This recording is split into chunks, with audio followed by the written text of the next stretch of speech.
Dahil sa Laguna, kung saan ilang ACM din ang nagkaaberya ngayong eleksyon 2025. At kukuha tayo ng latest mula kay Mav Gonzales. Mav? Susan, katitila lang ng malakas na ulan dito sa Cabuyao, Laguna. Gayunpaman, tuloy-tuloy pa rin nga yung pagboto ng mga botante natin dito kahit pa meron ding dalawang ACM na nagkaaberya kanina at napalitan naman kaagad.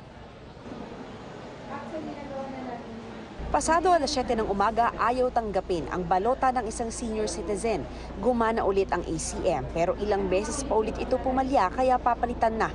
Dahil dito, humaba na ang pila sa presinto. Mag-aalas 9 na ng umaga, mga senior at PWD pa rin ang bumoboto kaya napakahaba ng pila ng regular voters sa presinto. Si Kenneth, 2 oras na naghihintay ng abutan namin. Nagkaroon daw po ng problema sa ma'am. Regular voters sa presinto. Si Kenneth, 2 oras na naghihintay ng abutan namin. Nagkaroon daw po ng problema sa ma'am. Senior citizen o PWD, ngayon na yung magandang oras siguro para sa inyo na pumunta rito. Samantala, ayon naman sa Provincial Director ng Laguna Police ay wala pang naitatalang untoward incidents. Susan? Oo, Mav, nakikita ko dyan sa likod mo ang kapal ng tao ngayon. Kanina malakas yung buhos ng ulan na napapanood namin.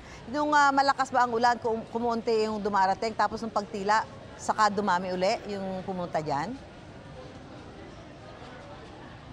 Actually, Susan, kasi yung ulan, para siyang isang bugso lang ng mga siguro 30 minutes. Napakabilis lang niya. Kaya yung tao na nandito, lalo na dahil mga kanina pa ito nakapila, oras nang iginugol, ang ginawa na lang ay gumilid na lang, sumilong na lang dun sa mga building.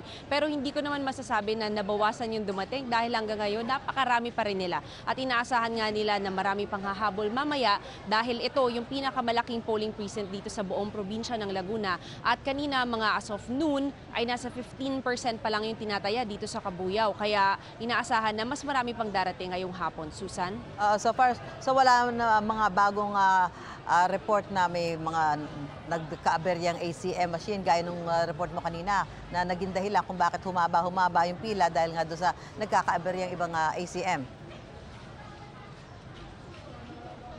Sa ngayon, Susan, wala pa naman. Ang naging problema ngayon lang kasi ay dahil kumbaga nagkaroon na ng backlog. Dahil ang tagal na bago naayos yung aberya dun sa isang ACM, humaba na yung pila at dahil meron pa tayong mga PWD at mga senior citizen na bumoto kanina, syempre medyo mas mabagal sila. Kaya talagang natagalan bago nakapagsimula yung regular voters dun sa isang presinto.